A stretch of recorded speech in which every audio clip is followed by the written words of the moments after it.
It was a golden afternoon in a quiet roadside diner, the kind where the jukebox hummed old tunes and the air smelled like coffee, toast, and stories nobody asked to hear. Martha, a frail woman in her late 60s with trembling hands and tired eyes, moved slowly between the tables, her wrinkled face holding decades of life, love, struggle, sacrifice, and pain. She worked here 6 days a week, not because she wanted to, but because she needed to. Life had not given her a graceful retirement. Bills stacked like mountains, and a grandson at home waiting for her meager earnings meant she had no choice. On this particular day, a loud engine roar echoed from outside, and a group of leather-jacketed bikers, rough and intimidating, walked in, tattoos, long beards, heavy boots, and silent gazes. But behind those rugged faces lived hearts full of stories and loyalty. They nodded politely to Martha, who responded with a gentle smile, recognizing them as regulars who always sat quietly and tipped generously. Moments later, a sleek black luxury car screeched outside, drowning the peaceful hum of the diner with arrogance and entitlement. Out stepped a teenage boy, rich attitude dripping from his designer clothes, diamond watch, and smug grin. His name was Adrian, a spoiled heir whose father believed money could replace parenting. He walked in like he owned the place, snapping his fingers and slamming the table. "Hey old lady. Water. Cold. Hurry." Martha flinched but approached kindly, placing the glass down with a trembling hand. But Adrian swatted it, spilling water across the table. "Useless fossil," he snapped. "Do you even know how to serve?" He looked at his phone, laughing at something cruel, then, without warning, he spit right at her. The diner froze. Martha stood stunned, humiliated, trembling, not because she feared him, but because she had seen enough cruelty in life to recognize a broken soul when she faced one. Still, a tear slipped silently down her cheek. The teen sneered. "Don't cry. You're lucky I even came to this garbage diner." He laughed, unaware that the bikers had slowly stood up, fists clenching, eyes burning with fury.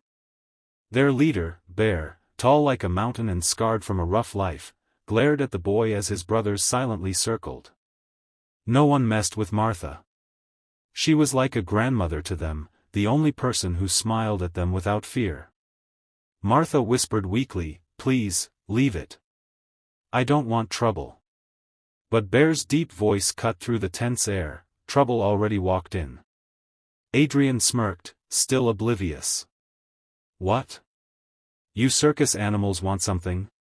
Bear stepped forward slowly, "Apologize." The diner fell silent. A storm was brewing, and the foolish boy stood at the center. "To who?" Adrian scoffed. "Her," Bear pointed.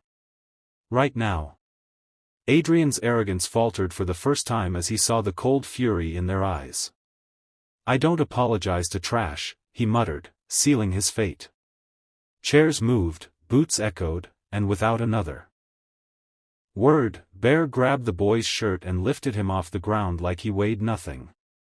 "You think money means respect? You think age means weakness? That woman has more strength in one wrinkle than you have in your whole rotten soul." Adrian trembled now, fear finally cracking his ego.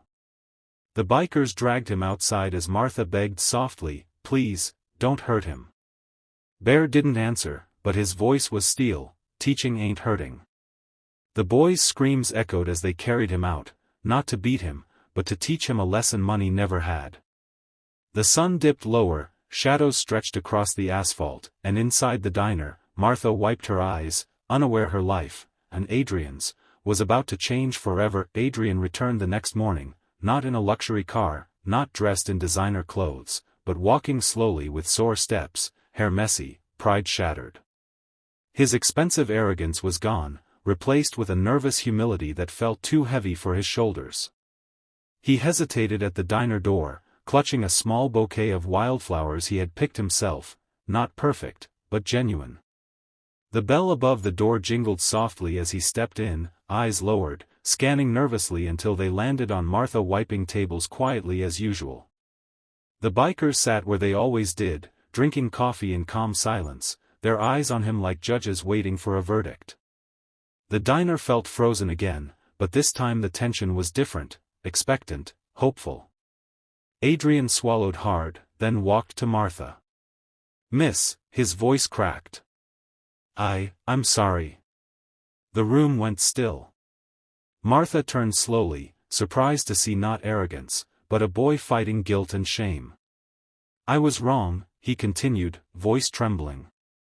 "I acted like I was better. I'm not."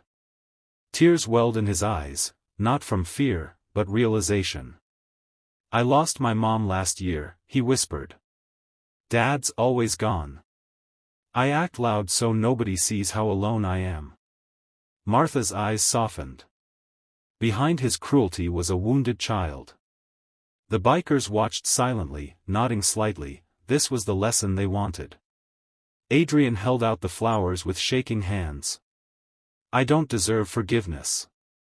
But I'm sorry." Martha took the flowers gently, her smile soft and motherly. Hurt people," she whispered, wiping a tear from his face with a kindness he never knew he missed. "But they can heal too, if they choose to." That day, Adrian didn't return to riches and comfort. He rolled up his sleeves and put on an apron. The diner became his classroom in humility, serving coffee, washing dishes, learning how to speak kindly. The regulars watched stunned as the once arrogant teen cleared tables, opened doors for customers, offered smiles, and even sat with Martha during breaks, listening to her stories about life, love, and survival. The bikers never teased him, they simply nodded, approving the new respect in his posture and the sincerity in his eyes. Days turned into weeks. Adrian returned every morning, not because he had to, but because he wanted to. For the first time, he felt human. He felt seen. He felt like he belonged.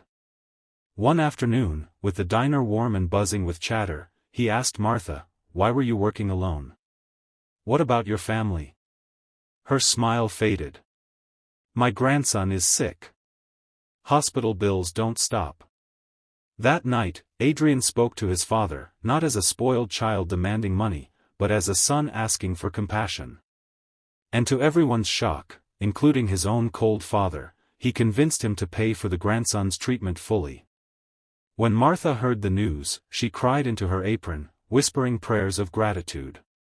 The bikers stood, raising cups in silent respect for the boy who once spat on kindness, now becoming a symbol of redemption. Adrian hugged Martha tightly. "You saved me," he whispered. She smiled. "No, child.